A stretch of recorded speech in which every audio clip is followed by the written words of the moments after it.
Você já se perguntou para que serve o exame de tomografia? E eu vou um pouco mais além. Você já se perguntou para que serve o exame de tomografia com contraste? Não? Não porque você nunca precisou fazer ou já porque você está com o seu agendado. Nesse plugado, nossa intenção é responder a todas as perguntas que você tem feito em nosso Instagram. Ah, mas você está achando que eu vou falar sobre tomografia para você sozinho? Mas de jeito nenhum. Para fazer esse programa e desvendar os mistérios da tomografia com contraste, convidamos o Dr. Henrique Pereira Faria, que é médico, radiologista e especialista em diagnóstico por imagem. Estou muito bem acompanhado, não estou?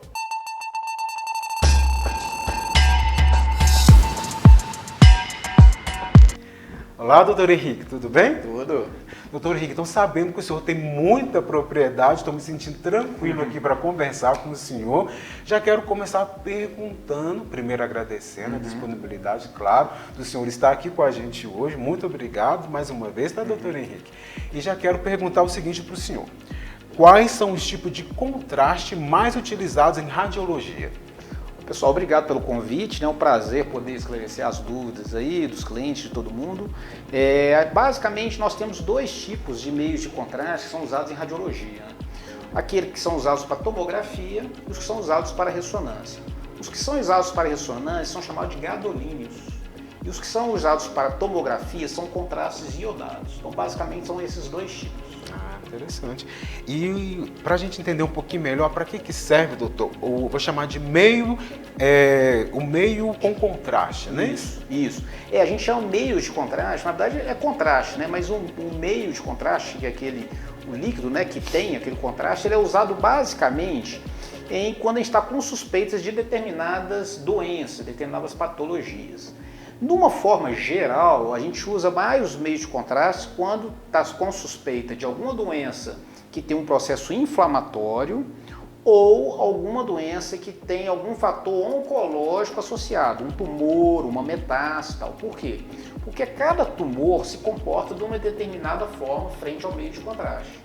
Então, quando a gente faz essa injeção do meio de contraste, dependendo da reação do tumor e do processo inflamatório frente a esse meio de contraste, o médico radiologista consegue ter mais dicas, né, do que se trata. E aí a gente consegue formular hipóteses diagnósticas para aquela doença melhor do que quando a gente não usa o meio de contraste.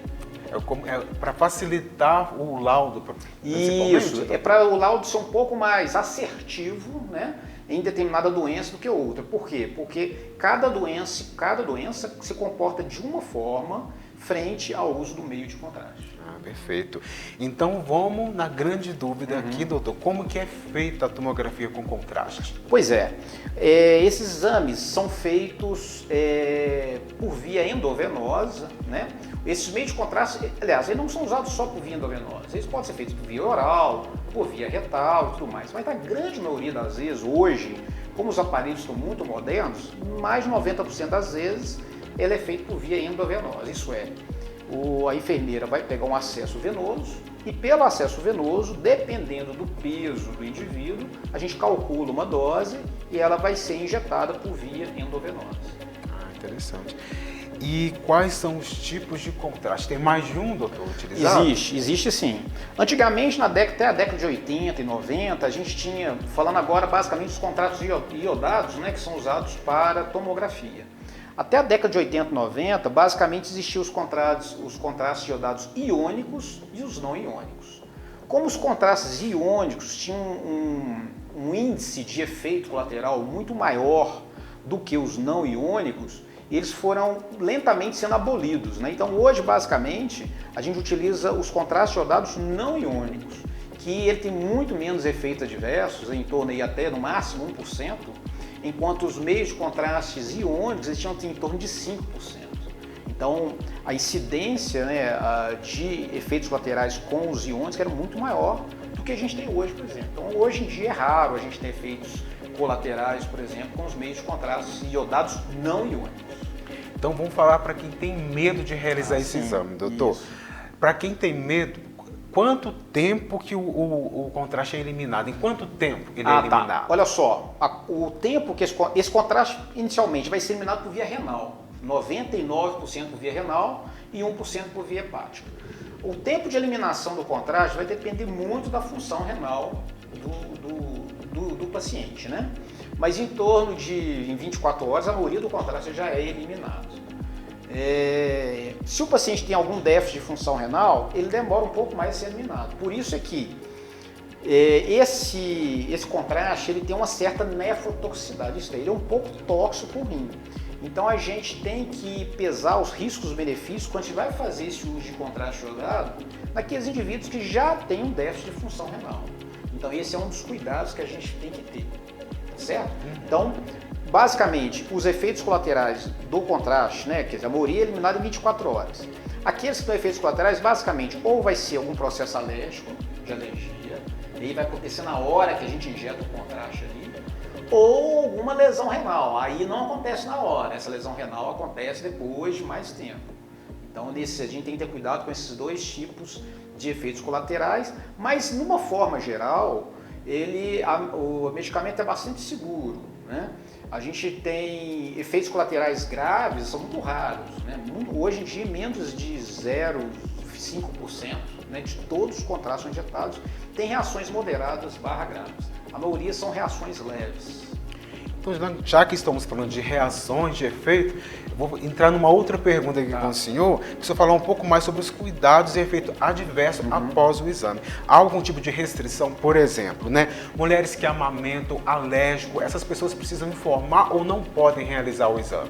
Boa pergunta, né? Então, antes de eu até responder essa pergunta, deixa eu falar um pouco mais desses efeitos adversos. Então, eu já falei que é o renal, né? Que é mais a longo prazo e tal. O que ele quer mais imediato, que acontece na hora da injeção, a grande maioria das vezes são reações leves. Então o paciente tem uma urticária, uma tosse, uma coisa leve. E moderado e grave, que é a minoria dos casos, o paciente pode ter uma hipotensão, pode ter uma reação pulmonar, um broncoespasmo que a gente fala, né? Um edema de glote. Isso são bastante raros, né? E nesses casos até que o paciente tem que ficar em observação ou até mesmo internado para que a gente trate essa reação aguda naquele local ali, né? Que são muito pouco frequentes de acontecer, na verdade são bem raras, né? Agora, em relação aos cuidados que a gente tem que ter, né, com um tipo de paciente que a gente tem que ter um pouco de cuidado, primeiro, a gravidez, tá? Não é uma contraindicação absoluta da gravidez a realização de medicamentos. A gente pode realizar o exame de contraste jogado em pacientes grávidas. Só que a gente tem que evitar, ao máximo, tá? Mas se realmente a paciente necessita de fazer o meio de contraste jogado, eu só tenho que ter cuidado que quando for a criança nascer, eu tenho que fazer um acompanhamento de função tiroidiana na primeira semana. Apenas isso, tá? Então, a gente evita em mulheres grávidas, mas se não tiver, né, possibilidade de fazer outro exame, tiver que usar o contraste jogado, eu tenho que ter esse cuidado aí da função tiroidiana do bebê na primeira semana. Em relação à lactação, né, já estou falando de gravidez, né, pode ser que a mulher esteja amamentando. Sim. Não há problema, a mulher que está amamentando, ela pode usar o meio de contraste jogado e ela pode continuar a fazer a amamentação da forma usual, tá, ok?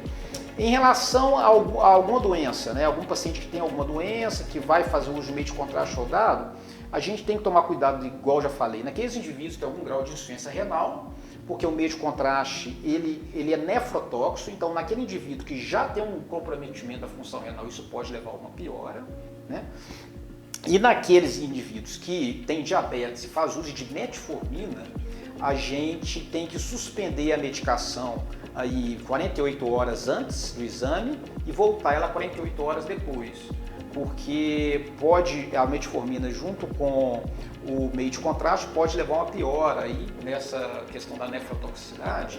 Então o fabricante da metformina ele faz a recomendação aí de suspender a medicação 48 horas antes e voltar 48 horas depois que se utiliza o meio de contraste. Aqueles indivíduos que têm alteração da função tiroidiana, por exemplo, hipotiroidismo, hipertiroidismo, a gente tem que tomar cuidado mais naqueles que têm hipertiroidismo, né?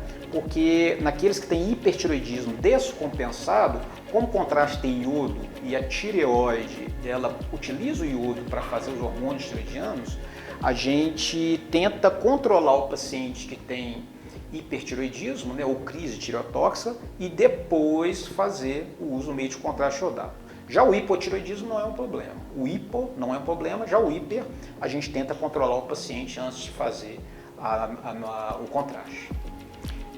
Como hoje em dia nós estamos numa era de telas, de pesquisa em Google, né, doutor? Então, com certeza, as pessoas sempre vão para o Google para pesquisar e nem sempre vêm, né, conteúdos assim confiáveis. Sim. Eu queria que o senhor falasse um pouquinho, que o pessoal tem uma dúvida muito grande com relação a isso, que é como liberar a substância do corpo mais rápido. Existe essa forma? Boa pergunta. Então, pessoal, antes de mais nada, eu quero falar o seguinte: o meio de contraste iodado, tomografia, não existe uma contraindicação absoluta, tá? E mesmo aqueles pacientes que tenham tido alguma reação grave anteriormente, não é uma contraindicação absoluta. Ele pode fazer o exame novamente, aí a gente toma alguns cuidados, às vezes fazer um preparo prévio, uma medicação prévia e tudo mais. Em relação à eliminação do meio de contraste, isso é importante falar que, como ele 99% da excreção é via renal, a gente sempre orienta o paciente a fazer uma ingesta maior de líquido, né? Pode ser um suco, um líquido, um chá, mas água mesmo, né? Uma ingestão maior do líquido para que esse contraste seja eliminado mais rápido. Basicamente é só isso. Começou a beber um pouquinho a mais de líquido, água, exatamente, consegue eliminar de uma forma mais tranquila, né? Isso, doutor? exatamente. E para fechar o bate-papo aqui, doutor, tem mais uma pergunta que há preparos e cuidados necessários antes de realizar? Você já falou um pouquinho, Sim, né? Pois é. Isso é uma pergunta até um pouco polêmica, assim, né, em relação ao preparo de meio de contraste. Por exemplo, um paciente que já tem tido uma reação prévia, ou, por exemplo, o pessoal tem muito medo, que tem alergia a camarão, né? Porque frutos do mar, tem iodo e tudo mais. Em relação ao camarão, já está bem determinado. Não é uma contraindicação nem relativa. O paciente pode fazer o uso de contraste iodado, não há problema. Agora, por exemplo, o paciente que já fez um exame prévio, que teve alguma reação moderada ou até um pouco mais grave e tudo mais, se existe algum preparo a se fazer. A escola europeia, por exemplo, ela não indica nenhum preparo para esse tipo de paciente, não. Agora, a escola, por exemplo, norte-americana, ela já indica um preparo prévio a fazer. O paciente começa no dia anterior e aí ele começa alguma medicação, um corticoide ou um antihistamínico, são medicações que diminuem o processo inflamatório, e aí, depois que ele faz uso dessa medicação, ele faz uso de meio de contraste. É algo polêmico, mas a gente utiliza, em alguns casos selecionados, sim, a gente utiliza esse artimanha de usar essa medicação antes do paciente fazer o uso do contraste iodado.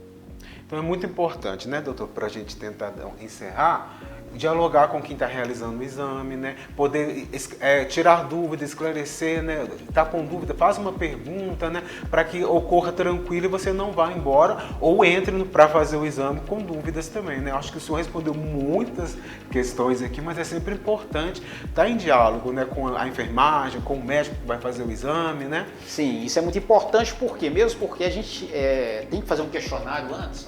Todo paciente tem que responder um questionário, né? E nesse questionário tem algumas perguntas que isso deixa às vezes o paciente um pouco mais ansioso, um pouco mais temeroso e tudo mais. Então, nesses casos, é importante conversar com o médico cardiologista ou com o pessoal da enfermagem, então, para conseguir sanar essas dúvidas, porque às vezes com aquele questionário ali o paciente às vezes fica até um pouco mais ansioso, né, do que quando ele já chegou. Então, isso é importante eu falar, né? E é importante frisar que, assim, de uma forma geral, o meio de contraste é bastante seguro, né? Ele tem que ser bem indicado, claro, mas de uma forma geral ele é bem seguro. As reações graves são raríssimas, né? Muito raras, e a gente pode usar ele, assim, claro, com parcimônia, mas quando bem indicado a gente pode conseguir usar e ele pode muito ajudar a gente muito no diagnóstico também. Muito obrigado, doutor Henrique, por esclarecer tão bem, de forma tão didática, todas as nossas dúvidas aqui. Obrigado a vocês. A gente agradece muito. Pessoal, terminamos o Plugado de hoje por aqui. Nosso programa tem por objetivo esclarecer dúvidas e facilitar o diálogo. Então, se você gostou desse programa, comente aí e, se puder, compartilhe. Seu comentário nos auxilia a realizar um programa ainda melhor. Estamos sempre de olho em todos os comentários. Eu vou ficando por aqui com o Dr. Henrique e agradeço muito a sua presença aí do outro lado e até o próximo Plugado.